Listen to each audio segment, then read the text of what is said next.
Good morning.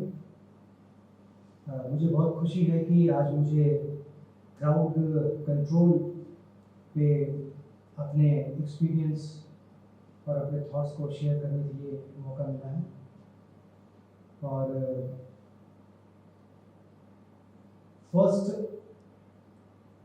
Known stampede like जो railway station पे हुआ है वो है 13 नवंबर 2004 को, जब मैं सीनियर डीएसी दिल्ली था, जिसमें 5 लेडीज़ की डेथ हुई थी और कुछ लोग इंजर्ड हुए थे। उस घटना के बाद भारतीय रेल ने क्राउड कंट्रोल और क्राउड मैनेजमेंट पे अपनी प्रायोरिटी को आगे किया है। बहुत सारे activities, festival crowd railway station में आते हैं, जैसे इलाहाबाद में कुंभ मेला हो, नासिक का मेला हो, या नई दिल्ली में फेस्टिवल रश हो, या पढ़ाई के लिए या एग्ज़ाम्स के लिए जो बच्चे जाते हैं, वो सारी चीज़ों को एक क्राउड मैनेजमेंट और क्राउड कंट्रोल के तहत लिया जाता है। सबसे पहले जो क्राउड कंट्रोल के लिए ज़रूरी है, बेसिकली 2 शब्द है, crowd management and crowd control. Crowd control जो है वो क्राउड मैनेजमेंट के बाद की बात है। जब क्राउड मैनेजमेंट हमारा फेल कर जाता है तब क्राउड कंट्रोल की बात आती है। तो सबसे इम्पोर्टेंट हमारे लिए है क्राउड मैनेजमेंट। क्राउड मैनेजमेंट में प्लानिंग बहुत ज़रूरत होती है, और क्राउड मैनेजमेंट अगर फेल करता है तब वो स्थिति आती है क्राउड कंट्रोल की, जिसमें कि आपको एक्शनेबल ड्यूटीज़ आ जाती हैं। तो कोई भी क्राउड को कंट्रोल करने के लिए मैनेजमेंट इज़ वेरी इंपॉर्टेंट, और सबसे इम्पॉर्टेंट पॉइंट है प्लानिंग। प्लानिंग, अगर कोई भी क्राउड के इकट्ठा होने का अगर हमें पता चलता है, कोई फेस्टिवल है या कोई एग्ज़ाम्स हैं, तो हमें सबसे पहले प्लानिंग पे जाना चाहिए। प्लानिंग में हम इंक्लूड करते हैं कि इंफ्रास्ट्रक्चर हमारे पास कितने हैं, इक्विपमेंट्स कितने हैं, हमारे क्राउड कहाँ से आएगा, डिज़ास्टर मैनेजमेंट की हमारी क्या प्लानिंग है, मेडिकल प्रिपेयर्डनेस हमारी क्या है। और प्लानिंग में ये भी आएगा कि अगर ये प्लानिंग के अलावा कुछ अगर होता है तो रिस्क मैनेजमेंट को हम कैसे मैनेज करेंगे। तो प्लानिंग, कोई भी क्राउड मैनेजमेंट के लिए प्लानिंग इज़ वेरी इंपॉर्टेंट। खासकर मैं नई दिल्ली स्टेशन पे जो छठ रश है, क्योंकि मेरा experience as a senior DAC Delhi और पीसीएससी नॉर्दर्न रेलवे है, तो खासकर मैं अपने एक्सपीरियंस को इस पर्टिकुलर डेलिब्रेशन में लाना चाहूँगा। तो जैसे छठ रश है, प्लानिंग में ये भी आता है कि हमें इनिशियली कॉमर्शियल के साथ मिलकर के ये करना है कि क्राउड कहाँ से आता है। नॉर्थ ईस्ट दिल्ली से क्राउड आता है, तो बिफोर ये जो छठ और दिवाली के पहले हम रेलवेज एनजीओ को हेल्प लेकर के, स्काउट्स एंड गाइड्स को हेल्प लेकर के उन एरिया में जाते हैं, उनको ब्रीफिंग करते हैं, उनको एजुकेट करते हैं कि आपका बिहेवियर कैसा होना चाहिए, आपको क्या क्या फैसिलिटी है, आप कब आ सकते हैं, कितनी गाड़ियाँ चल रही हैं। और उनके साथ में उनके रिएक्शन से उनकी मेंटलिटी का भी पता चल जाता है, जो कि हमें प्लानिंग में बहुत ज़रूरत होती है। और प्लानिंग में हर एक स्तर पे, मंत्री के स्तर पे, जनरल मैनेजर के स्तर पे, आईजी के स्तर पे, डिविजनल के स्तर पे और इंस्पेक्टर इंचार्ज के स्तर पे अपने अपने स्तर पे प्लानिंग किया जाता है। प्लानिंग में number of rakes, number of stations required, equipments, deployment, everything comes in the planning. और अगर क्राउड मैनेजमेंट में प्लानिंग मेरा सही रहे तो मैं नहीं समझता हूँ कि क्राउड कंट्रोल की स्थिति आएगी। तो क्राउड कंट्रोल ऐसा है कि उसको अवॉइड करने के लिए द बेस्ट थिंग कि प्लानिंग में जितना हम दिमाग लगा सके उतना बेहतर। नेक्स्ट पॉइंट है अंडरस्टैंडिंग क्राउड। क्राउड का बिहेवियर बहुत मायने रखता है। ऐसे तो क्राउड को डिफाइन किया जा सकता है, एक होता है कैजुअल क्राउड, जैसे रेलवे स्टेशन पे जनरल मैनेजर इंस्पेक्शन हो रहा है, कॉलोनी की महिलाएं ट्रैक पे आ जाती हैं, पानी नहीं है, कुछ नहीं है, वो अचानक एक इमोशनल क्राउड होता है, उनको समझा करके आप उसको डिस्कस कर देते हैं। दूसरा होता है एक्सप्रेसिव क्राउड, कि जैसे यूनियन वाले कभी आपको घेर लेते हैं, वो अपने आप को एक्सप्रेस करना चाहते हैं, कुछ उनकी डिमांड्स होते हैं, वो नेगोशिएशन से बात कर करके आप उनको डिस्कस कर सकते हैं। फिर एक क्राउड होता है, नेक्स्ट स्टेज का होता है, वो है एग्रेसिव क्राउड। ना यहाँ से एग्रेसिव क्राउड अगर इम्प्रॉम्प्टू है तो प्रॉब्लम बहुत ज़्यादा होता है। अदरवाइज एग्रेसिव क्राउड होगा, इसमें हमारे इंटेलिजेंस की बहुत ज़रूरत होती है, क्योंकि इंटेलिजेंस होगा तभी प्लानिंग हम कर पाएंगे। एग्रेसिव क्राउड को हम पुलिस प्रेजेंस से ही रोक सकते हैं और नेगोशिएशन पैरेलल चल सकता है। एग्रेसिव क्राउड में आपको आपका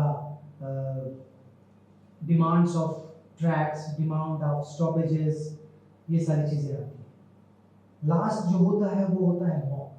जब एक्सप्रेसिव क्राउड मॉब का ले लेता है फॉर्म, तो प्रॉब्लम ज़्यादा आ जाता है, और इसको सिर्फ फोर्स से ही हम रोक सकते हैं, फोर्स यूज़ करके, फोर्स के प्रेजेंस से भी नहीं। और इसके एग्जांपल्स आप देखेंगे कि जो कि रिजर्वेशंस के प्रति तेलंगाना में हुआ, या अग्निवीर को लेकर के ईसीआर में हुआ, ये मॉब है। मॉब को आप पुलिस से ही कंट्रोल कर सकते हैं, फोर्स से कंट्रोल कर सकते हैं। क्राउड बिहेवियर बहुत इंपॉर्टेंट है, कि इंडिविजुअल का बिहेवियर अकेले और वो जब 10 से या 15 के बीच में रहता है तो अंतर होता है। क्राउड जब होता है तो वो उस बहुत इमोशनल कंटेंट बहुत ज़्यादा होता है उसका, क्योंकि उसको सपोर्ट मिल जाता है कि इंडिविजुअल, उसमें क्रेडुलसनेस आ जाता है, कि जो भी कुछ बोलता है वो समझ जाता है। सजेस्टिबिलिटी, जो भी कुछ सजेस्ट करता है बस उसी को समझ जाता है कि वही चीज़ करना है, उसमें लॉजिक काम नहीं करता है। एंड ऑफ कोर्स बहुत इमोटिव इश्यूज हो जाते हैं क्राउड बिहेवियर में, और क्राउड में इनहिबिशंस खत्म हो जाते हैं। जैसे एग्जांपल है, मैं धनबाद में था, just join Dhanbad AAC and Mandal commission came down. तो मंडल कमीशन में धनबाद में डीआईटी सिंधरी के लड़के आ गए धनबाद स्टेशन में, और बोला कि राजधानी रोकना है, क्योंकि राजधानी एक ही राजधानी उसमें चला करती थी, और मुझे डिप्लॉय किया गया था। वो जस्ट पोस्टेड 10 और 15 डेज हुआ था, along with one deputy SP GRP. लड़के आ गए, और ऑफ कोर्स इमोटिव क्राउड था, बोले कि मुझे राजधानी रोकना है, और जैसा मुझे आदेश था कि भाई वो मॉडल स्टेशन धनबाद बन रहा है, उसमें आप अलाउ नहीं कर सकते हैं, आपको बाहर रोकना है। तो मेरे लिए पर्सनली बहुत अजीब स्थिति थी कि मैं नया जस्ट पोस्ट हुआ था, प्रोबेशन पीरियड खत्म होकर के। मैंने डिप्टी एसपी जीआरपी से बोला कि क्या किया जाए। उन्होंने बताया कि सर आप हमसे सीनियर अधिकारी हैं, डायरेक्ट अफसर हैं, और मेरा ऐसे भी केस चल रहा है भागलपुर आई कांड में, तो मैं ज़्यादा रिस्क नहीं ले सकता हूँ। और किसी तरीके से कम्युनिकेशन नहीं हो पाया एसएसपी से और जो हमारे सीनियर थे, और फाइनली मैं उसमें यही समझा कि उनको एंटर करा देना ठीक है, क्योंकि डैमेजेस टू रेलवे प्रॉपर्टी ज़्यादा हो जाती, और जिसके चलते राजधानी रुकी, और ग्रैंड कोर्ट सेक्शन बहुत स्टॉपेज हुआ, और जिसका खामियाजा शाम को मुझे बहुत सुनना पड़ा। नेक्स्ट डे फिर गोमो में गाड़ियाँ रोक दी गई थी, तो मुझे वहाँ भेजा गया, मैं वहाँ गया। तो मैंने वहाँ पूछा लड़कों से कि भाई क्यों तुम लोग गाड़ी रोके हो? बोले मंडल कमीशन है। नाउ ये इमोटिव क्राउड था। जब मैंने पूछा मंडल कमीशन क्या है, बोले वो नहीं मालूम पर गाड़ी रोक रहा है। नाउ ये इमोटिव क्राउड था, जहाँ की लॉजिक कुछ काम नहीं कर रहा था, पर मुझे ये एडवांटेज था कि गोमो एक रेलवे टाउन था, तो ये सब रेलवे एम्प्लॉइज के लड़के थे। तो क्योंकि मैं वहीं पे इंचार्ज था, तो मुझे पहले मैंने बोला कि आप लोग खाली कर दीजिए इसको, अदरवाइज हम फोर्स यूज़ करेंगे। हमने अनाउंस किया, वो लोग नहीं माने, फिर लाठी चार्ज हुआ, नहीं माने, फिर वो लोग पत्थर मारने लगे, इंजरी हमारे यहाँ होने लगी। एंड फाइनली मैंने मजिस्ट्रेट को खोजा, magistrate was not there, and I had to order fire, और कुछ राउंड फायरिंग हुई, गोली भी लगी। फिर मजिस्ट्रेट साहब बाद में आए और चीज़ों को संभाला। तो बेसिकली इमोटिव क्राउड जो है उसके पास लॉजिक नहीं होता है, ये एग्जांपल मैंने बताया, and we could control that. उसके बाद गाड़ियाँ चलने लगी। That was one of the example of emotive crowd, जो कि मेरे करियर में सबसे शुरुआती दौर में शुरू हुआ था। नेक्स्ट आता है असेसिंग द रिस्क। अब क्राउड प्लानिंग हमारा क्राउड मैनेजमेंट अगर फेल करता है तो जब क्राउड कंट्रोल की बात आती है उसको रोकने के लिए रिस्क को एसेस करना बहुत ज़रूरी है। क्योंकि प्लानिंग में रिस्क एसेसमेंट, क्योंकि अगर कुछ क्राउड का एक एनालिटिकल कंसेप्ट है कि एक पर्टिकुलर नंबर स्क्वायर मीटर में होना बहुत ज़रूरी होता है। As per analysis and study दे से कि 3 to 4% पर स्क्वायर मीटर से ज़्यादा होता है तो फिर वो क्राउड का कंसेप्ट ले लेता है। ये वीडियो एनालिटिक्स में इन लोगों ने किया हुआ है, जहाँ हाई प्रोफाइल वीडियो एनालिटिक्स होता है, वहाँ जब कैमरा लगे होते हैं तो जैसे ही 3 से 4 स्क्वायर मीटर परसेंट बढ़ जाते हैं तो वो सिग्नल देता है, जिसके चलते सीसीटीवी मॉनिटर से बाद में फिर उसमें आगे कार्रवाई होती है। तो रिस्क को एसेस करना बहुत ज़रूरी है, क्योंकि उसमें मुझे डिजास्टर मैनेजमेंट को भी रोप इन करना पड़ता है, स्टेट गवर्नमेंट को रोप इन करना पड़ता है कि अगर कुछ ऐसी स्थिति हो जाती है तो हमें मेडिकल प्रिपेयर्डनेस क्या करना है, हॉस्पिटल कितने दूर है, फर्स्ट एड कितने ट्रेंड है, जो मेरे ऑन द स्पॉट हमारे जो डिप्लॉयमेंट है या जो लोग डिप्लॉयड है, rail employ, scouts and guide, कितना ज़्यादा उसको कर सकते हैं। तो उस चीज़ को एसेस करना, अगर हम एसेस कर लेते हैं तो सपोज कीजिए अगर हमें मैनेजमेंट फेल कर जाता है, कंट्रोल की स्थिति जब आती है, स्टैम्पेड की स्थिति आती है, तो उसमें अगर रिस्क को एसेस हम किए हुए हैं तो हमें बहुत फायदा होता है। नेक्स्ट पॉइंट होता है कम्युनिकेशन विद द क्राउड। मैं समझता हूँ कि ये बहुत ज़रूरी है। कम्युनिकेशन विद द क्राउड से आप उनके बिहेवियर को भी पता कर सकते हैं। रेलवे स्टेशन पे कम्युनिकेशन क्या है, पीए सिस्टम। आप जब स्टेशन जाएंगे और नीचे बैठे हैं तो पीए सिस्टम का जो हाइट होता है, जब अनाउंसमेंट होता है तो इको डिफरेंट होता है और आपको चुप रहना पड़ता है, देखो क्या अनाउंस हो रहा है। ये तो तब जबकि नॉर्मल क्राउड है। जैसे नई दिल्ली स्टेशन पे मेरे विचार से 4 लाख फुटफॉल्स नॉर्मल है, 5-6 लाख हो जाता है फेस्टिव सीजन। तो हमें जो क्राउड को बताना है उसको हम कैसे बताएं, ऑफ कोर्स ये पार्ट ऑफ द प्लानिंग भी है, पर इसमें ये ज़रूरी है कि हम जो कंटेनमेंट एरिया बनाते हैं क्राउड को मैनेज करने के लिए, क्योंकि वो प्लानिंग का है। जैसे क्राउड आया स्टेशन पे तो सबको ऊपर प्लेटफॉर्म नहीं देते। बेसिकली प्लेटफॉर्म को सिर्फ यूज़ हम करें बोर्डिंग एंड डिबोर्डिंग करने। Platform should not be used for waiting passengers. तो अब ये वेटिंग पैसेंजर्स कहाँ जाएंगे, ये जाते हैं कंटेनमेंट एरिया, जो कि जहाँ हम इसको कंटेन करते हैं। तो वो एरिया बहुत अच्छा होता है जहाँ हम क्राउड के साथ कम्युनिकेट कर सकते हैं, जिसमें कि अलग से पीए सिस्टम लगा सकते हैं और जो भी वॉलंटियर्स हैं हमारे आरपीएफ के हैं, जीआरपी के हैं, उसमें लाउड हेलर्स को यूज़ कर सकते हैं। माइंड यू कि 5 फीट एंड 6 फीट के बीच में जो कम्युनिकेशन होता है लाउड हेलर से, उस सबसे ज़्यादा इफेक्टिव होता है। कम्युनिकेशन हम डिस्प्ले से भी कर सकते हैं, जो मॉनिटर पे डिस्प्ले होता है। कोई भी क्राउड आता है उसको डिस्प्ले करना कि कौन सी ट्रेन कब आएगी, किस डेस्टिनेशन की कब आएगी। साइनेजेस, कोई भी आदमी अगर मेट्रो से उतरता है, बस से उतरता है, उसने जाना कहाँ है। अगर हम स्टेशन के बाहर जब वो उतर रहा है किसी भी वाहन से, और जब तक जिस ट्रेन से उसको जाना है, इन दोनों के बीच का अगर हमने उसको बिना किसी गाइड के अगर हम उसको वहाँ पहुँचा दिए, सो दैट मीन्स कि हमारे signage system is perfect. Communication with the crowd में जो हमारे सिक्योरिटी पर्सनल भी होते हैं, जो हम लोगों ने किया था कि every security personal is also a guide, he is also, वो भी एक कॉमर्शियल पर्सन है।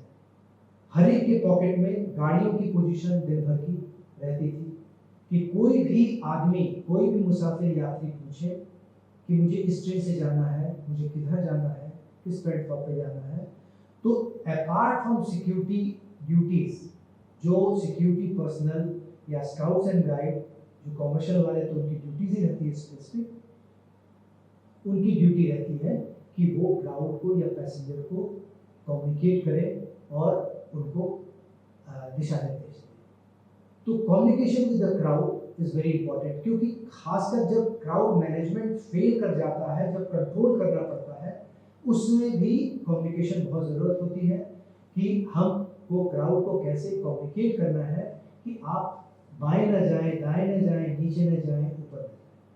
तो वो बहुत इंपॉर्टेंट है। Communication with the crowd is very important. Now communication with the deployment, जो हमारे स्टाफ डिप्लॉयड है उनको क्या करना है। बेसिक चीज लोग कहते हैं कम्युनिकेशन विद डिप्लॉयमेंट होता है कि साहब ब्रीफिंग के साथ डिब्रीफिंग, कि कोई भी स्टाफ ड्यूटी में अगर चल रहा है तो उसको ब्रीफ करना जरूरी होता है कि तुमने करना क्या है, और उनसे पूछना है कि तुम्हें क्या बताया गया, और ऐसी स्थिति आएगी तो तुम्हें क्या करना है। फिर जब उसकी ड्यूटी खत्म होती है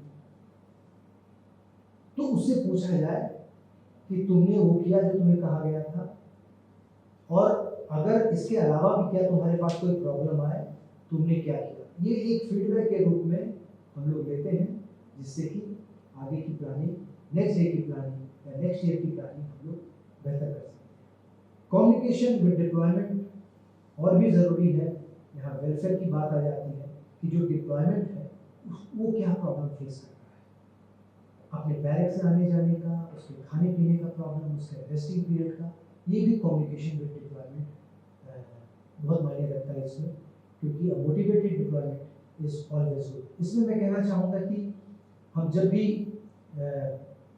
स्टाफ डिप्लॉय करते हैं तो हंसम नफरी की बात करते हैं कि हमें इतने आदमी चाहिए, इतने आदमी चाहिए, पर मैं समझता हूँ कि हम कोई भी सिचुएशन में या कोई भी क्राउड मैनेजमेंट में उतने ही आदमी को का डिमांड करें जितने आदमी को हम प्रॉपरली ब्रीफिंग कम्युनिकेट कर सकें, और जिनके साथ हम जो अपनी ड्यूटी सही तरीके से कर सकें। नफरी, the quantity of the deployment important नहीं है जितना कि quality of deployment. A motivated and properly briefed 50 deployment उससे बेहतर है उस 100 डिप्लॉयमेंट से जिनको की प्रॉपर ब्रीफिंग नहीं की गई है और जिनको मालूम नहीं है कि उन्हें क्या करना है।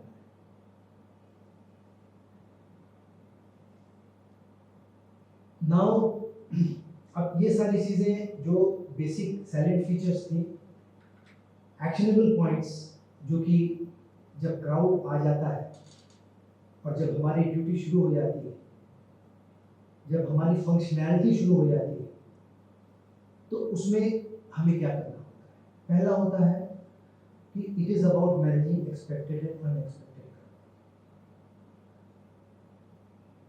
अब ये आप देखेंगे पहला पॉइंट उसी प्लानिंग का ही एस्पेक्ट है। 13 नवंबर 2004 को स्टैम्पेड जो हुआ वो हम लोग इसलिए फेल किए क्योंकि 2004 में पहली बार छठ और दिवाली के बीच में ईद आया, जो कि पहले कभी नहीं है। दिवाली के 6 दिन बाद छठ होता है और ईद उसके पहले होता है, पर ईद उन दोनों के बीच में आ गया। तो यहाँ पे क्योंकि प्लानिंग फेलियर था, वो भीड़ हो गई। और दूसरा जो बेसिक चीज़ है जो आगे इस पॉइंट में आएगा, जिसमें कि फेलियर हो गया, जिसके चलते वो स्टैम्पेड की स्थिति। तो managing expected crowd is easy, but unexpected crowd, जैसे मैंने चर्चा किया, एसेसिंग रिस्क के तहत ये चीज़ आती है। नेक्स्ट है proper installation and use of required equipments like metal detectors, crowd control barriers, fences, rope without errors, smile system। Equipments procure करना इजी है, इक्विपमेंट को कहाँ लगाना वो बहुत इम्पोर्टेंट है। बहुत सारे सीसीटीवी कैमरास ऐसे जगह लगे होते हैं जहाँ रात में जब स्टेशन की लाइट जलती है तो आपको कुछ दिखाई नहीं देगा। Installation of camera is very important and monitoring of that camera is more important। Equipment को यूज करना, इक्विपमेंट का एक कॉस्ट होता है, पर इक्विपमेंट की वैल्यू निकालना वो बहुत जरूरी होता है। जैसे मैंने बताया कि वीडियो एनालिटिक्स वो सिस्टम अभी हम लोगों ने शुरू नहीं किया, बाकी जगह वीडियो एनालिटिक्स सिस्टम होता होगा। जब तक मैं था तो मेरे नज़र में नहीं आया था। जैसा मैंने बताया कि 3 से 4 आदमी से ज़्यादा अगर 1 स्क्वायर मीटर में आ जाते हैं तो तुरंत अलार्म सिस्टम आ जाता है और इमीडिएटली जो मॉनिटर कर रहे हैं सीसीटीवी रूम में, वो जो एक्शनेबल यूनिट को बता देते हैं और इनग्रेस और आउटग्रेस की प्लानिंग तुरंत उसमें कार्य की जाती है। हमें रोड कहाँ लगाने हैं, हमें फेंसेस कहाँ लगाने हैं, और जैसे कि क्राउड में अगर आप अलग तरीके से सोचिए, जैसे रेल रोको होता है तो उसमें drone system is also very helpful to assess the number of crowd, to manage. तो ऑफकोर्स प्रेजेंस से हो जाता है, पर अगर कंट्रोल करना है तो क्राउड कहाँ जाएगा, क्राउड को अगर गिरफ्तार करना है तो व्हीकल बसेस कैसे जाएंगी, किस रास्ते से निकलेंगी, वो रिमूव, खासकर एनएफ रेलवे और बाकी जो ब्लॉक सेक्शन में कहीं अगर कुछ हमें रेल रोको होता है तो उसमें ड्रोन सिस्टम, क्योंकि स्टेशन में तो कवर्ड होता है, इससे ज़्यादा ड्रोन का यूज़ नहीं हो सकता, पर ओपन सिस्टम में हमें ड्रोन को यूज़ किया जा सकता है। मेटल डिटेक्टर्स, प्रैक्टिकली आप देखिए तो मेटल डिटेक्टर्स की, इस क्राउड में मेटल डिटेक्टर्स की उतनी ज़रूरत नहीं पड़ती है, क्योंकि उसकी फंक्शनैलिटी, उसका वैल्यू सिस्टम नहीं निकल पाता। अगर क्राउड आ रहा है, अगर वो सामान ला रहा है, तो आप कितने उसको लगेज स्कैनर से निकाल सकते हैं। लगेज स्कैनर का एक ट्यूब का स्ट्रेंथ होता है।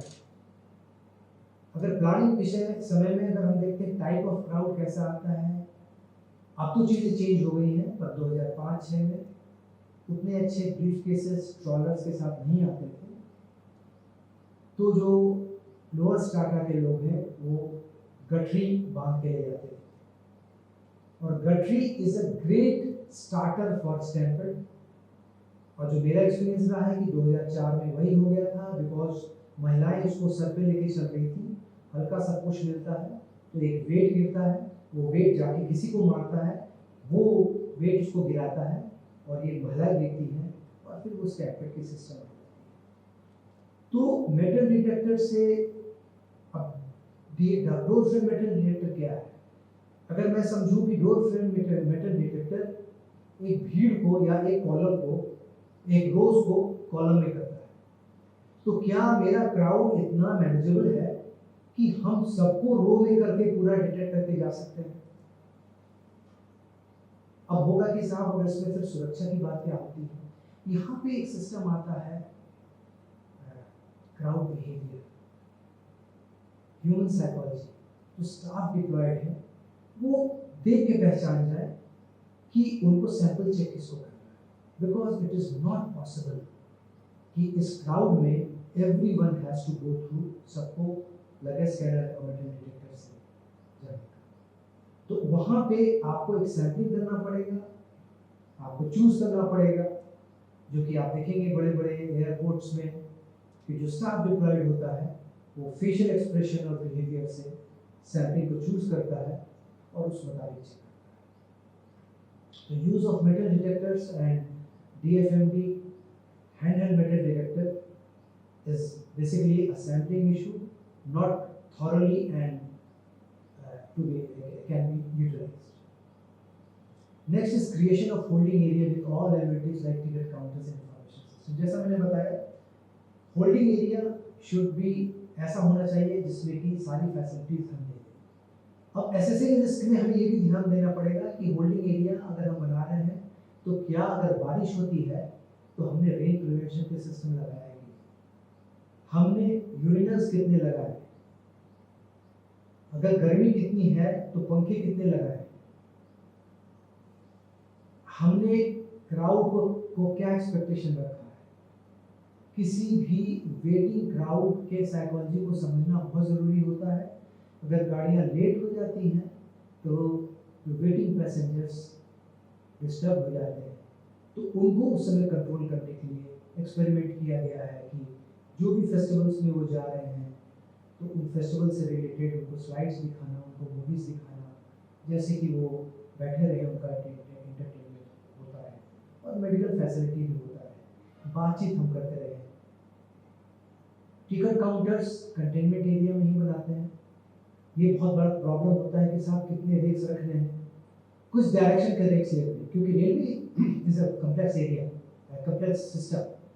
क्योंकि अगर हमें ऐसा नहीं है कि ये बस को लिया और बस को वहाँ चला दिया, हमें अगर एक पर्टिकुलर डेस्टिनेशन ट्रेन चलाना है तो हमें लाइन क्लियर रहना पड़ता है, उस लाइन की सिचुएशन को देखना पड़ता है। तो सुबह ही प्लानिंग करनी पड़ती है कि किस डायरेक्शन के लिए कितनी गाड़ियाँ हमें चलनी है। अब इसको एसेस करना कैसे है, इसका एक सोल्यूशन हम लोगों ने निकाला था कि हम टिकट काउंटर स्टेशन स्पेसिफिक करते हैं। जैसे सिवान है, मुजफ्फरपुर है, तो जब टिकट काउंटर स्टेशन स्पेसिफिक कर देते हैं तो सिंपल ये कि जहाँ लंबी लाइन जिसकी है, जिस काउंटर की, वहाँ के लिए गाड़ी हम चला दें, या वी कैन क्लब जो उस रूट में जो पड़ता है, एक दो लाइन को क्लब करके हम एसेस कर सकते हैं कि हमें किस डायरेक्शन की ट्रेन चाहिए। ये सारी चीज़ आपके होल्डिंग एरिया में होना जरूरी है। होल्डिंग एरिया का इनग्रेस बहुत इंपॉर्टेंट है। होल्डिंग एरिया के लिए आपको आउटग्रेस भी रखना बहुत ज़रूरी है कि होल्डिंग एरिया में अगर कुछ प्रॉब्लम होता है तो आप किस तरीके से उस क्राउड को फिर कंट्रोल कर सकते हैं। Holding area should have all the amenities. Holding area आपको ऐसी फैसिलिटीज देनी चाहिए जिसमें कि एक पर्टिकुलर हॉल में आप किसी भी वेटिंग क्राउड को या लोगों को रख सकते हैं। वो सारी फैसिलिटीज आपको होल्डिंग एरिया में रखनी चाहिए।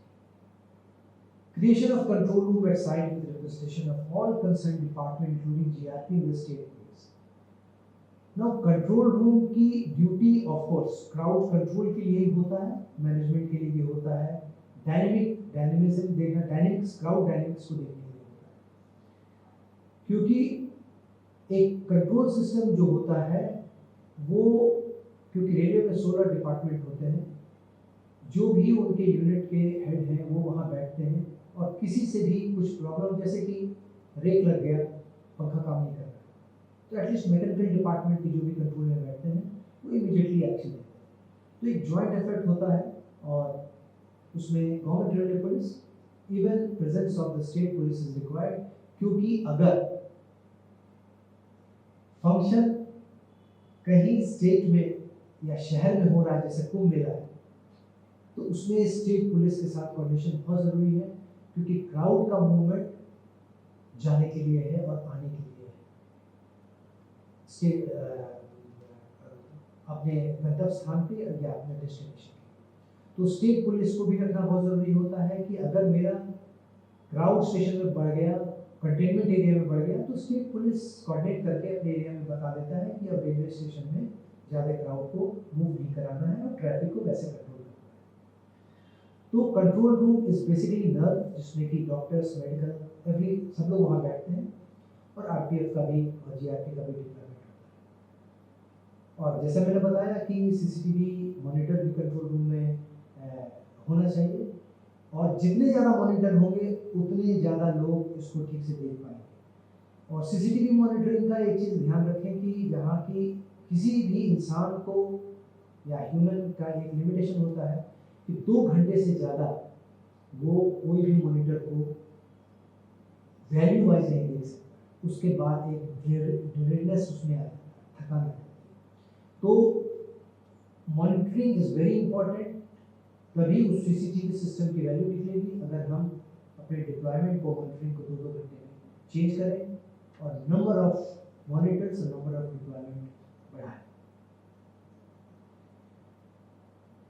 ट्रेन ऑपरेशन में बस स्टैंड से डिफरेंट ट्रेन का इंफ्रास्ट्रक्चर रेलवे स्टेशन का होता है, क्योंकि अलग अलग प्लेटफॉर्म होते हैं और वो फुट ओवर ब्रिज से कनेक्टेड होते हैं। तो हमें प्लानिंग में बहुत ज़रूरी ये करना है कि किस प्लेटफॉर्म से गाड़ी जाएगी, उसे मुझे 1 वीक पहले प्लानिंग कर करके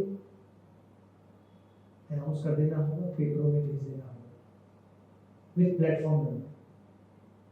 और जो एक्सपीरियंस रहा है, हम लोग जो इंश्योर करते हैं कि मैक्सिमम क्राउड को आइलैंड प्लेटफॉर्म पे न ले जाया जाए, और जो लास्ट प्लेटफॉर्म होते हैं स्टेशन प्लेटफॉर्म्स, नंबर 1 या 16 नंबर जैसे नई दिल्ली में, या लास्ट प्लेटफॉर्म वहां से चलाएं, क्योंकि कल को क्राउड कंट्रोल अगर करना पड़े तो हमें आउटरेस करने की का मौका मिले। अगर हम आइलैंड प्लेटफॉर्म से क्राउड को आउटरेस कराते हैं तो एनी क्राउड मैनेजमेंट में रन ओवर के रिस्क भी आ जाता है और क्राउड ट्रैक पार करने लगता है। कोई भी शंटिंग इंजन कुछ आता है तो उसमें कैजुअलिटीज बढ़ जाती है। इसी के लिए आप देखेंगे कि अब सिस्टम हो गया है कि मैक्सिमम अजमेरी गेट साइड से नई दिल्ली स्टेशन में गाड़ी चलाई जाती है जहाँ टिकट काउंटर्स होते हैं, एंड देयर कोई भी चेंज ऑफ प्लेटफॉर्म नहीं होना चाहिए। It is total no. अगर आप प्लेटफॉर्म चेंज करते हैं तो मैं समझता हूँ ये क्रिमिनल एक्ट। और 2004 में जैसे हमने बताया कि क्राउड को एसेस नहीं कर पाए हम लोग, और ईद बीच में छठ और उसके आ गया, और एक रीज़न ये भी था कि किसी ऑपरेशनल स्थिति के कारण, अनअवॉइडेबल के कारण, एक पर्टिकुलर ट्रेन जो कि बिहार को जाती थी उसका प्लेटफॉर्म चेंज किया गया, और lack of foot over bridge, एक ही फुट ओवर ब्रिज था, तो फुट ओवर ब्रिज पे जो क्राउड चढ़ रहा था और जो उतर रहा था उसमें 2-3 गाड़ियाँ थी, और जैसा मैंने बताया कि जो सामान था, जो बैटरी था महिलाओं का, उससे कुछ मिला, ये इंसिडेंट हो गया। तो आप हर एक इंसिडेंट से कुछ लर्न करते हैं, और ये छोटी छोटी चीज़ें हैं जो कि आपको डेली बेसिस पे सिखाती हैं। कोई भी फुल प्रूफ प्लान नहीं होता। Crowd management is a dynamic study जो कि डेली बेसिस पे आपको प्लान करना है और उसके लिए आपको इनपुट देना है। जैसे मैंने बताया कि ऑडिबल अनाउंसमेंट सिस्टम भी बहुत ज़रूरी है। ऑडिबल जो कि मुझे सुनाई दे, 5 फीट 6 फीट के अंदर आदमी जब नीचे बैठा है तो उसको प्रॉपर सुनाई दे। रिपीटेशन होना चाहिए, पर्टिकुलर लैंग्वेज में होना चाहिए, और क्राउड अगर जो पूछता है तो उसको भी लाउड हियर से बताना चाहिए।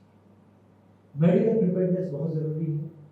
एक तो जो भी डिप्लॉयमेंट है सबको फर्स्ट एड की ट्रेनिंग होनी चाहिए कि फॉर फर्स्ट एड, एंड अगर कोई बेहोशी की हालत होती है या कुछ होता है तो उसमें क्या है, और फिर doctor and ambulances, nominated hospital should be there. Hospital में भी अपने स्टाफ वगैरह रहने चाहिए।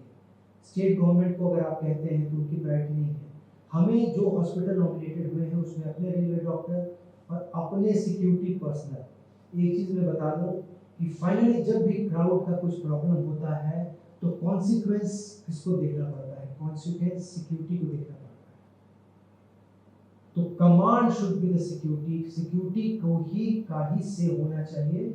और 2004 के बाद जहां तक हम लोग ने किया कि फाइनल से सिक्योरिटी का होगा, क्योंकि सिंपल है, जिसको कॉन्सिक्वेंस फेस करना है, हिज सजेशन और उसकी प्लानिंग सबसे इंपॉर्टेंट है।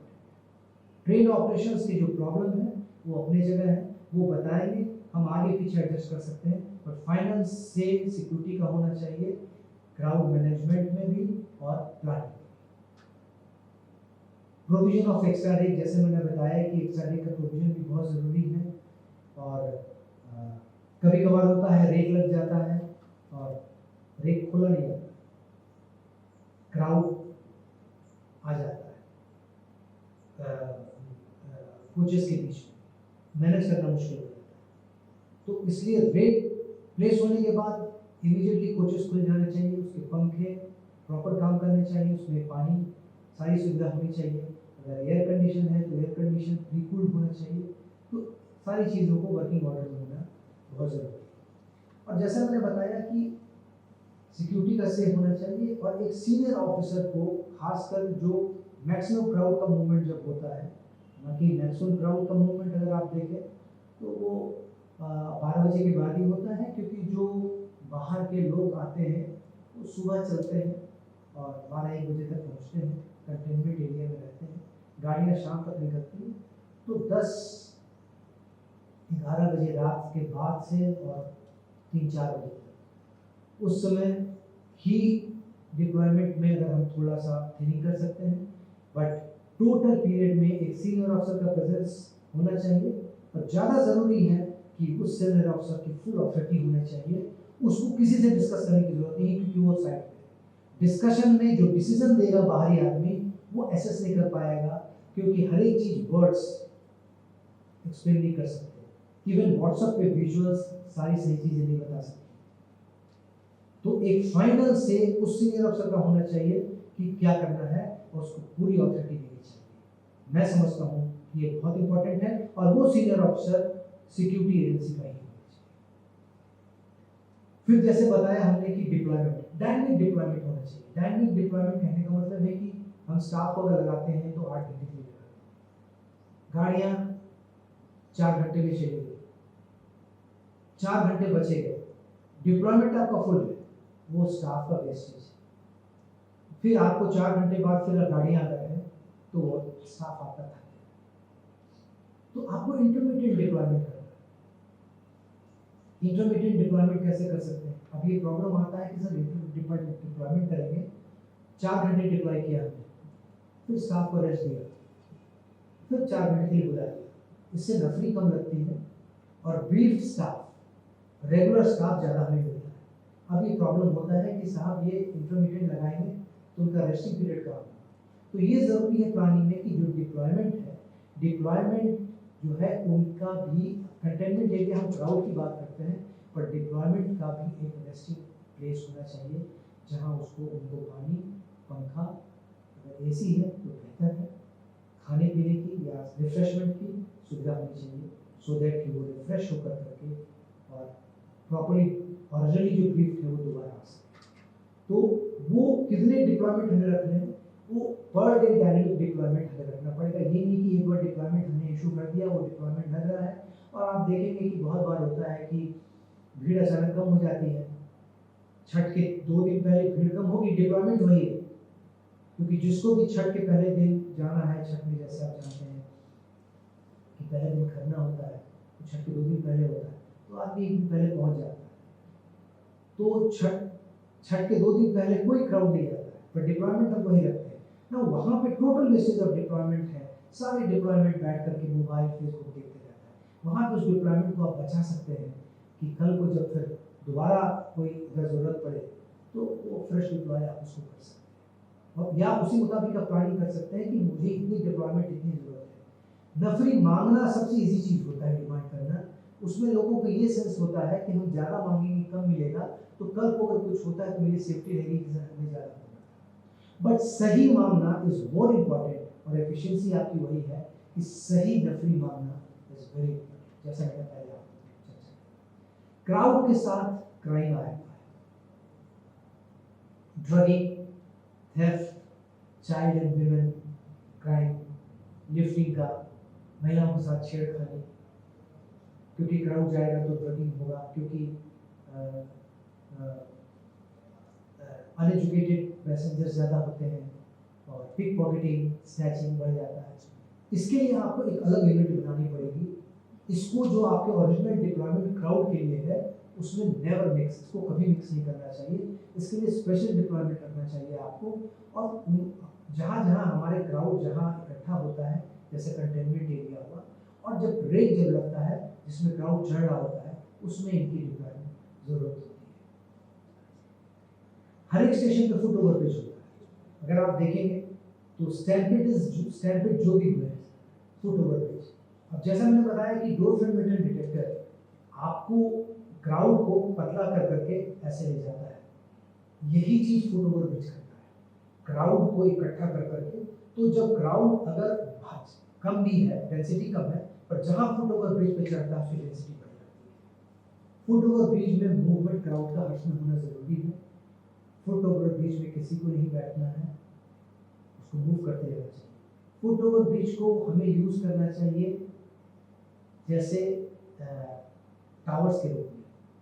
फुट ओवर ब्रिज पे कोई एक डिप्लॉयमेंट होना चाहिए जो कि क्राउड को मूव कराए, एक डिप्लॉयमेंट होना चाहिए जो कि क्राउड को नीचे, जो ड्रोन ऊपर से देखता है, पर फुट ओवर ब्रिज से कुछ हमारे स्टाफ डिप्लॉय हुए जो क्राउड का मूवमेंट देख सकते हैं, प्लेटफॉर्म पे, जो कि इमीडिएटली इसको कहते हैं बर्ड्स आई व्यू मिलता है, तो वो डिप्लॉयमेंट डिफरेंट होना चाहिए, क्राउड डिप्लॉयमेंट डिफरेंट होना चाहिए। तो फुट ओवर ब्रिज का यूज़ जो हम लोग टावर के रूप में आप देखोगे कि कहीं इंडस्ट्रीज में टावर लगे रहते हैं, फुट ओवर ब्रिज को हम लोग यूज़ नहीं कर पाते हैं। वो एक एलोंगेटेड टावर है, उसको एज ए टावर अगर हम यूज़ करें तो क्राउड मैनेजमेंट और प्लानिंग में बहुत ज़रूरी होता है। और डिप्लॉयमेंट अगर हम QRT भी अगर रखना चाहते हैं तो हम किसी फुट ओवर ब्रिज के लैंडिंग में रख सकते हैं, क्योंकि उसकी एक्सेसिबिलिटी सबसे अच्छी होती है किसी प्लेटफॉर्म में जाने के लिए। अगर हम उसको एक दोनों एंड में रखते हैं तो वहाँ प्रॉब्लम होता है, बीच में रखते हैं उसको फुट ओवर ब्रिज में चलना पड़ेगा। पर जो QRT होती है उसको अगर फुट ओवर ब्रिज में कहीं लैंडिंग में, जहाँ की जो प्लेटफॉर्म ज़्यादा यूज़ नहीं हो रहा है, अगर वहाँ पे हम रखते हैं फैसिलिटीज, तो इमीडिएटली मूवमेंट उनका हो जाता है। और 24 आवर्स डिजास्टर मैनेजमेंट और QRT की टीम होनी चाहिए। जैसे हमने बताया कि रिस्क असेसमेंट में प्लानिंग कर लेनी चाहिए। रिस्क असेसमेंट में अगर हम फेल कर जाते हैं तो इनकी रिक्वायरमेंट वो होती है। अब एक चीज़ बहुत ज़रूरी है कि क्राउड मैनेजमेंट में आर्म्स का डिप्लॉयमेंट, मैं नहीं समझता हूँ कि क्राउड मैनेजमेंट में आर्म्स की कोई ज़रूरत है एक्सेप्ट फॉर द लाठी। लाठी को भी सिर्फ आपको एक साउंड इफेक्ट के लिए करना चाहिए rather than with the staff. Whistle and the sound of the lathi, tapping on the foot over bridge और the foot over bridge का रेलिंग्स पे या ब्रेक्स पे, अगर हम ब्रेक्स पे लाठी को मारते जाते हैं, एक साउंड आपको एक फियर करता है। लाठी का साउंड एक फियर लाता है, विसल का साउंड एक फियर लाता है, एक डिसिप्लिन लाता है। तो मैं समझता हूँ कि आर्म्स को का डिप्लॉयमेंट QRT के साथ है जो अलग है, आर्म्स का डिप्लॉयमेंट क्राउड में नहीं होना चाहिए।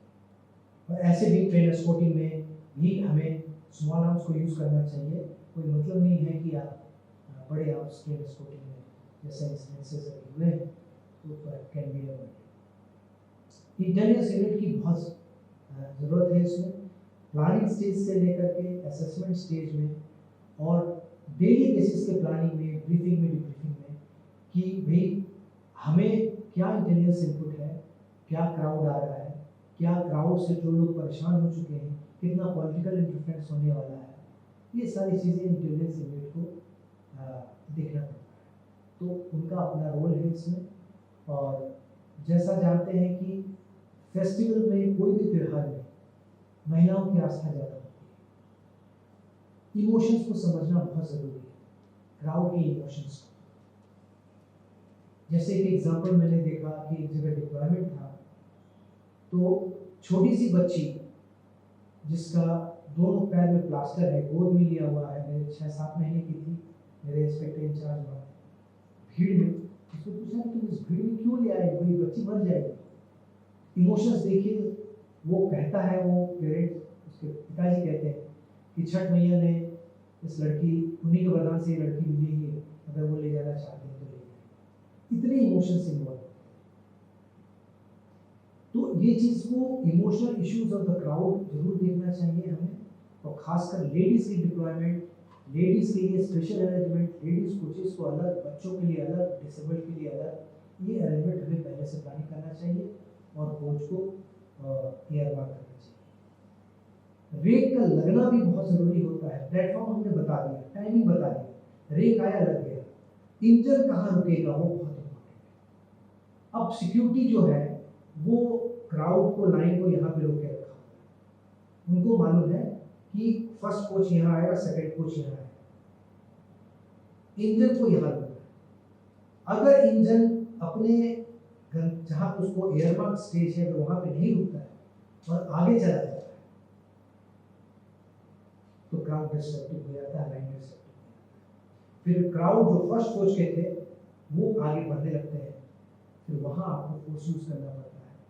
और ध्यान रहे कि उसमें गाड़ी चलती रहती है, तो रोलिंग में रन ओवर की स्थिति आ जाती है। और खासकर जब कोचेस के दरवाजे बंद हैं, कि जो भीड़ चढ़ रही है अंदर घुस भी नहीं पाती है, तो बहुत ज़रूरी है कि placement of the brake, engine को कहाँ रुकना है। और मैं फिर दोबारा कह रहा हूँ कि ये सिक्योरिटी इशू के जो डिप्लॉयमेंट है, सिक्योरिटी इंचार्ज ही डिसाइड करेगा कि इंजन यहाँ रुकेगा, क्योंकि उसी को डिसाइड करना है कि मुझे पहले कोच की लाइन कहाँ पे। और जैसा मैंने बताया कि हर एक डिप्लॉयमेंट एक गाइड के रूप में भी काम करना उसको है। यार्ड में बहुत बार होता है कि जब क्राउड ज़्यादा होता है तो आप देखोगे कि रेलवे का इंफ्रास्ट्रक्चर ऐसा है कि गाड़ियाँ रेक्स यार्ड में प्लेस होती हैं फॉर मेंटेनेंस, और यार्ड हमारा railway yard most of the time खुला है। बहुत बार होता है कि क्राउड पहले ही यार्ड में जाके बैठ जाता है with connivance of the railway employees, even security person. तो वो जो विजिलेंस और वो सारी चीज़ें हैं वो भी रोल में आ जाती हैं। और अगर मैं 3 घंटे कंटेनमेंट एरिया में रहा, 1 घंटे लाइन लगाने में लगा, और जब ब्रेक आता है उसमें 4 आदमी पहले से बैठा रहता है, तो क्राउड परेशान हो जाता है। फिर क्राउड को की मेंटलिटी डिसरप्टिव हो जाती है। तो ये बहुत ज़रूरी है कि आपको यार्ड में सिक्योरिटी एलिमेंट्स प्रॉपर करने हैं। और जो हम लोग का सजेशन है, जो चीज़ें बढ़ रही हैं आगे, कि क्राउड में भी यार्ड में भी सीसीटीवी कैमरास होने चाहिए और उसके भी मॉनिटर होने चाहिए, क्योंकि यार्ड में ही ये सारी चीज़ों को अगर हम प्रिवेंट करें तो हमें क्राउड मैनेजमेंट का क्राउड कंट्रोल में ज़रूरी है। और जैसे मैंने पहले भी बताया कि food and resting place of the staff is very important. आप एक्सपेक्ट नहीं करते हैं कि एक कांस्टेबल जो लगा हुआ है 8 घंटे ड्यूटी बैरक से आकर के, और जो डिप्लॉयमेंट है, मान लीजिए कि जो डिप्लॉयमेंट एक जगह वो परमानेंट सैंक्शन स्टेट नहीं है। ये डिप्लॉयमेंट कहाँ से आया है? ये ऑल इंडिया से डिप्लॉयमेंट मंगाते हैं, जिनका फूड अलग है, कल्चर अलग है, और उनको अलग अलग जगह रुकवाया है शहर में। वो बस से आते हैं, अगर बस में उनको 8 बजे ड्यूटी चढ़नी है तो वो 5 बजे निकलते हैं। 5 बजे से 8 घंटे ड्यूटी है, तो शाम के 8 बजे तक है वो, और जाते जाते वो फिर 12 बजे तक फिर उनको 5 बजे उठना है। तो अगर वो इंटरमीडिएट डिप्लॉयमेंट की बात हम करते हैं, और रेस्टिंग प्लेस अगर हम वहीं पे एक्शनेबल जहाँ मेरा फंक्शन है, फंक्शनल पॉइंट पर देते हैं, तो उसमें बहुत फ़ायदा होता है। और हमें ये भी प्लानिंग करनी चाहिए कि डिप्लॉयमेंट हमारी कहाँ कहाँ रुकी है शहर में, और कब मूवमेंट कराना है, किस शिफ्ट को कहाँ पे डिप्लॉयमेंट करना है। ये बहुत ज़रूरी है, क्योंकि डिप्लॉयमेंट को सुबह उठना बेड से और उसको ड्यूटी में आना, ये भी हो सकता है कि जितने आवर्स की इसकी ड्यूटी उसके पहले उतने आवर्स से उठा रहा है। तो जब वो आ रहा है ड्यूटी में, तो इस टोटली वो ट्रेंड आउट आती है। नाश्ता अगर कर लिया तो कर लिया, तो वो बहुत ज़रूरी होता है कि मेरा स्टाफ कहाँ रुका हुआ है, कितना टाइम आने में लगेगा, बसेस कब आ रही हैं, और खाना। तो मैं समझता हूँ कि डिप्लॉयमेंट का कंटेनमेंट एरिया, डिप्लॉयमेंट का resting area is equally important than containment area of the crowd, क्योंकि जो हमारे कस्टमर हैं उनका, कस्टमर को जो मैनेज कर रहे हैं उनका, वो दोनों बराबर होना चाहिए। और ये चीज़ की अगर स्टाफ ज़्यादा आ गया, अगर कोई फाइनेंशियल सैंक्शनिंग की बात, जैसे मैंने बताया कि जो अधिकारी वहाँ पे है, अगर कोई ज़रूरत है कोई चीज़ की, तो इमीडिएटली उसको शेड्यूल ऑफ पावर फाइनेंस पर पावर होना चाहिए कि इमीडिएटली उसके एक सिग्नेचर से वो सैंक्शन हो जाएगा। खाने की कमी हो गई या कुछ भी हो गया, पानी इमीडिएटली वहाँ सैंक्शन हो गया, नहीं कि वो बिल बनाएगा, बिल इकट्ठा करेगा, वो सारी चीज़ें नहीं होनी चाहिए, इमीडिएट होना चाहिए। क्योंकि कुछ चीज़ें अगर इमीडिएट नहीं की जाती हैं तो उसका महत्व खत्म हो जाता है। सोशल एंड ज्योग्राफिकल प्लानिंग बहुत ज़रूरी है। जैसा मैंने पहले बताया था कि जो क्राउड हमारे स्टेशन में आएगा वो शहर के किस कोने से आ रहा है और देश के किस कोने में जा रहा है। एक पॉइंट में भूल गया कि ऑपरेशंस ऑफ द ट्रेन का ऑपरेशन, हम लोग जनसाधारण चलाते थे, फिर डुप्लीकेट जनसाधारण चलाते थे, या कोई ट्रेन दिया डुप्लीकेट, और ये एक्सपीरियंस रहा कि सारी भीड़ जो मेन ट्रेन है उसे नहीं चढ़ने के लिए आती, डुप्लीकेट पे कितना भी कन्विंस आप करो तो नहीं चढ़ते थे। एक तो डुप्लीकेट वर्ड देने का मतलब ही नहीं, जनसाधारण टू, डुप्लीकेट यानी कि फोटोस्टेट, यानी कि ओरिजिनल से थोड़ा कलर करो, दूसरा प्रॉब्लम क्या होता है कि मेन जनसाधारण का रूट बना हुआ है, पाथ बना हुआ है, तो जो ऑपरेटिंग डिपार्टमेंट को इजी होता है। पर ये क्योंकि ये स्पेशल ट्रेन है तो इसका मूवमेंट ये डेस्टिनेशन में लेट पहुंचता है, और जब 2 दिन लेट पहुंचा इमीडिएटली फीडबैक मिल जाता है कि ये लेट पहुंचा है, नंबर 1। तो इसी के लिए डुप्लीकेट ट्रेन का नाम नहीं देना नहीं चाहिए, उससे जनसाधारण 1, जनसाधारण 2 या व्हाटएवर 1-2 करना चाहिए, और उसके भी ऑपरेशन मूवमेंट को उतनी प्रायोरिटी देनी चाहिए जितनी कि ओरिजिनल ट्रेन। नंबर 2, क्यों ओरिजिनल में चढ़ना चाहते हैं? क्योंकि उसके स्टॉपेजेस कम होते हैं। बहुत बार क्राउड से आप इंटरेक्ट करते हैं तो मालूम चलता है कि साहब इसमें टीटी और सिक्योरिटी पर्सनल कम रहते हैं, परेशानी कम करते हैं। एक्सटॉर्शन, सीट्स, और अगर हम पहले की बात करें 2000 उसमें डिजिटल पेमेंट नहीं होता था, तो उस समय जितने भी ईस्टर्न रीजन के, बिहार के, ईस्टर्न यूपी के जो होते थे लोग, उनका एक आदमी एक रीजन का होता था जो यहाँ आदमी है उसकी कमाई को लेकर के वो जाकर के गाँव जाता था और उस एरिया में जाकर पैसों को बांटता था, और वो पिन पॉइंटेड जो हमारे डिसकंटेंट या जो इंडिसिप्लिन स्टाफ जो ट्रेन ऑपरेशंस में इन्वॉल्व होते हैं, टीटी या सिक्योरिटी पर्सनल, वो उनसे फिर एक्सटॉर्शन करते थे। तो उनका भी बिहेवियर ये होता था कि वो भी डुप्लीकेट में नहीं चलना चाहते थे, वो भी इसी में चलना चाहते थे। तो क्राउड की मेंटेलिटी बहुत ज़रूरी है, और train operation should be very important. सारी स्पेशल ट्रेन का टाइमिंग जो अगर दिया गया है, जो एक वीक पहले हम लोगों ने अनाउंस किया है, उसको इंश्योर करना चाहिए। And escorting, escorting special train में एस्कॉर्टिंग, क्योंकि गाड़ियाँ ज़्यादा देर जगह रुकती नहीं है स्पेशल ट्रेन में, एंड टू एंड की बात होती है, तो एस्कॉर्टिंग ऑफ स्टाफ को प्रॉपर ब्रीफिंग के साथ और उनके रहने का, आप ट्रेनों को भर के भेज दिया, एस्कॉर्टिंग को चढ़ा दिया और गाड़ी 8 घंटे बाद रुकती है, आपका एस्कॉर्टिंग स्टाफ कहाँ है? बहुत बार होता है कि हम चीज़ों को, कस्टमर को देखने में, मैं समझता हूँ कि अपने इंटरनल कस्टमर को भूल जाते हैं, और मेरे लिए इंटरनल कस्टमर इंपॉर्टेंट है। मैं समझता हूँ कि अगर मेरा इंटरनल कस्टमर सेटिस्फाइड है तो एक्सटर्नल कस्टमर हमारा अपने आप सेटिस्फाई कर सकता है। अगर मेरा स्टाफ प्रॉपर वे में उस सुबह जाड़े के दिन में अगर गीजर में नहा के आया है, टाइम से उसको 20 मिनट में स्टेशन पहुँच के ड्यूटी पे आ गया है, वो प्रॉपरली ब्रीफ्ड है, वो पूरे क्राउड को मैनेज कर सकता है।